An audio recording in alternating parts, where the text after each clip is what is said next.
I don't even know why I did it. But I ruined everything. I'm sitting on the floor of my apartment, still wearing the dress from last night. The zipper's halfway undone. There's a red wine stain on the hem I don't even remember getting. The sequins are digging into my ribs, and my mascara's been dry on my cheeks since 3 a.m.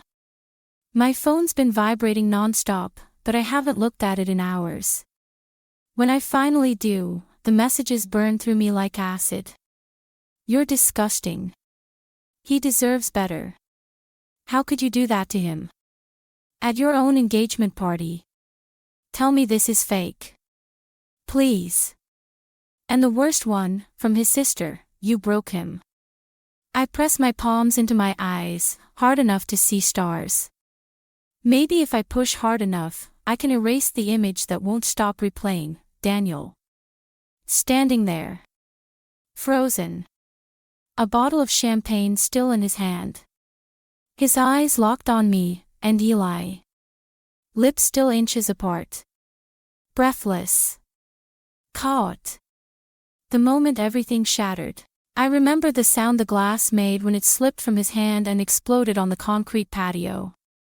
I remember how quiet it got, how all the background music and party chatter dissolved into this horrible, heavy silence. And then the look on Daniel's face. Not rage. Not even betrayal. Just devastation.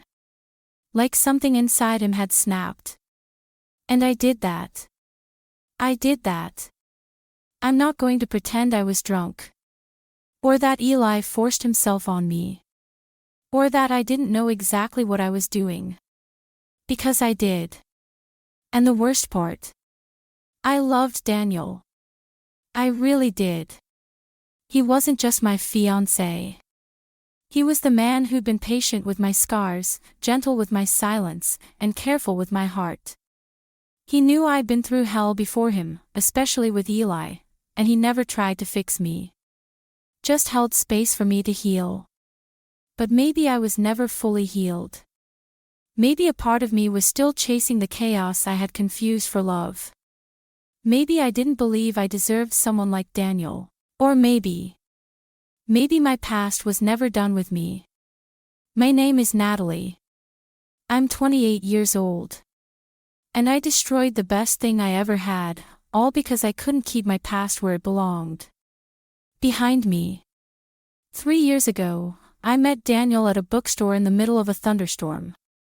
I know, that sounds like the setup to some overly sweet rom-com, but after everything with Eli, it felt like the universe was finally giving me something soft.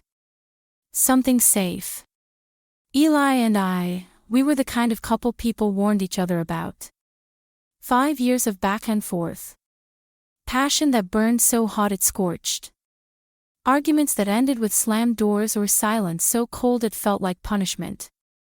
We loved each other like war, loud, messy, with casualties. When it finally ended, I thought I'd feel free. Instead, I just felt hollow. Daniel wasn't like that. He was gentle. The kind of man who asked before he kissed me and remembered my coffee order down to the oat milk and cinnamon sprinkle. He never made me guess what he was feeling. He showed up when he said he would. He made plans. He kept promises. My friends told me I hit the jackpot. My mom cried when she met him, real tears, right there at brunch. You finally found someone who looks at you like you're the whole world, she said. And she wasn't wrong. Daniel made me feel held. Steady. Like maybe I could finally stop running. So when he proposed after a weekend in Aspen, on a snowy balcony with twinkle lights overhead, I said yes. But I also felt this strange flicker in my chest. A hesitation I shoved down so hard I could hardly breathe. Because if I admitted what I was feeling, I'd have to face something I wasn't ready to say out loud, that a part of me still thought about Eli. Not in a romantic way. Not exactly. More like unfinished business. There were so many things left unsaid between us. So many ends that never really tied off. Sometimes I'd catch myself scrolling through old texts, or wondering what he'd say about a song on the radio, or thinking about the way he used to rest his chin on my shoulder and whisper dumb jokes in my ear. It wasn't love, I told myself. Just nostalgia. So when I saw his name pop up on Instagram again, and he congratulated me on the engagement, I replied. Friendly. Brief. Mature. And when the topic of the engagement party came up, I invited him. I told Daniel it was no big deal. That Eli and I had closure. That we were just friends now. And maybe part of me believed that. Or maybe I just wanted to prove to myself that I was over him. Spoiler alert, I wasn't. The night of the engagement party, everything sparkled. The lights. The champagne. My smile. I wore this deep emerald dress Daniel had picked out himself. He said it made my eyes look like summer. My hair was curled, makeup flawless. The kind of night you take photos to remember for the rest of your life. And for a while, I thought I would. Daniel was making rounds, thanking our families, hugging my nieces, laughing with his college buddies. I watched him from across the room and felt this warmth in my chest. This could be it. This could really be it. Then I saw him. Eli. He was near the back patio, leaning against the railing, sipping a drink like he'd always belonged here. My heart jolted. I had honestly forgotten he was coming. Or maybe I just hoped he wouldn't. He looked the same. Still had that crooked smile. The lazy confidence. The tattoos snaking out from under his sleeves. But there was something calmer about him now, like maybe time had softened his edges too. He caught my gaze. Raised his glass. Smirked. I walked over, telling myself it was just to say hi. Just to be polite. Just to prove there was nothing there anymore. Nice party, he said, voice low. Thanks, I replied, too fast. A pause. Then he leaned in a little. You look good. Really good. I laughed, nervous. You're not supposed to say that to the bride-to-be. He tilted his head. Are you really happy, or just settled? My stomach tightened. We talked for longer than we should have. About old times. Songs we used to love. How we'd grown up and moved on, mostly. One drink turned into two. Then I told him I needed air. I stepped outside, into the cool night, my heart racing like I'd just run a mile. I told myself I was fine. That this meant nothing. But then Eli followed. And I let him. We stood under string lights in silence for a long time. Then I said it, I still dream about you sometimes. He stepped closer. I didn't stop him. The kiss was sudden. Hot. Familiar. It lasted maybe 5 seconds, just long enough to mean everything. Then I heard it. A gasp. A shatter. I turned. Daniel. Standing at the threshold. Frozen. The champagne bottle slipped from his hand and exploded on the ground like a gunshot. Seriously. At our party, he whispered, his voice hollow. I opened my mouth, but nothing came out. He turned. Walked fast. People stared. Whispers buzzed. My sister grabbed my arm, but I shook her off. I chased him through the venue. My heels hit the pavement too hard. He was already in the car. He looked at me one last time. Then drove off. The party didn't just end, it imploded. No toasts. No dancing. No cake. Just the sound of heels clicking awkwardly against tile as guests left in silence, glancing at me like I was some kind of car wreck they couldn't look away from. I didn't cry, not at first. I was too numb. Too shocked that I'd actually done it. That I had become that woman. The one who destroys everything good in her life with one reckless decision. My phone buzzed non-stop, but Daniel's name never appeared again. By the time I got home, his number was disconnected. His socials, gone. Blocked. He didn't even give me the satisfaction of a fight. My mom called me the next morning. She didn't yell. She just said, "I hope whatever you were chasing was worth it," and hung up. My dad hasn't spoken to me since. Even my best friend, Megan, texted, "I love you, but I don't know how to defend this." Then Eli messaged me. "I didn't mean for this to happen. I thought you were over me. I'm sorry." That text should have meant something, but it didn't. Because deep down, I knew that kiss wasn't love. It wasn't passion. It was a trigger. A glitch in my healing. A stupid, selfish attempt to relive a feeling I should have buried years ago. It didn't take long for the guilt to hit me. Hard. I wrote Daniel letters, pages and pages I never sent. I left voicemails. I emailed him from an old address, just hoping it wouldn't bounce back. Nothing. He vanished. Like he had to erase me to survive. So I started therapy. Real therapy this time, not the kind where you lie to your therapist because you're too ashamed to admit how broken you are. And in those early sessions, I realized something brutal. I never believed I deserved Daniel. I wasn't used to being loved gently. I thought love had to hurt, to burn, to scar. And when Daniel didn't fit that mold, I lit the match myself. But just when I thought things couldn't hurt worse, I saw something online.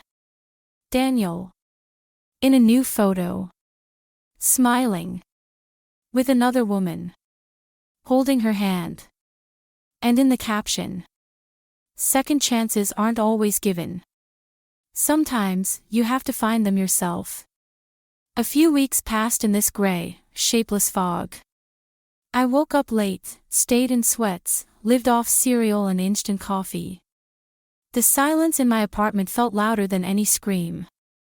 Then, one afternoon, Megan texted me. "I didn't want to be the one to tell you, but you need to see this." Attached was a screenshot. Daniel's Facebook.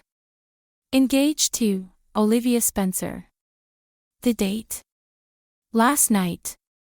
My stomach dropped like I'd been shoved off a cliff. I stared at the screen, barely breathing. Who the hell was Olivia Spencer? My mind raced. Was he just trying to replace me? To hurt me back? Was it real? Or was it revenge? And then, as if the universe wanted to twist the knife, I got an email. From Daniel. Subject line, "No hard feelings." I opened it with shaking hands. "Natalie, I wasn't going to write back. But I think we both need this. I did love you. Maybe I still do, in that quiet, stubborn way people hold on to their first real hope. But the moment I saw you with him, I realized something. You never looked at me the way you looked at Eli, even when he hurt you. You never let me all the way in. And I get it now. I was the safe option. The steady one. You wanted that, for a while. But deep down, you were still haunted. I forgive you. But I won't be a placeholder again. I hope you find peace, Daniel." I sat there for hours, just staring at that screen. Later that night, I called an old mutual friend, Jess, who used to double date with us, and asked if she'd known about Olivia. She sighed. He met her last year. They stayed friends. I think after everything happened, he just saw her more clearly. Then she said something that hit harder than the email. "Honestly, Nat. Daniel wasn't even that surprised about the kiss. He saw it coming. He said you'd been slipping away for months."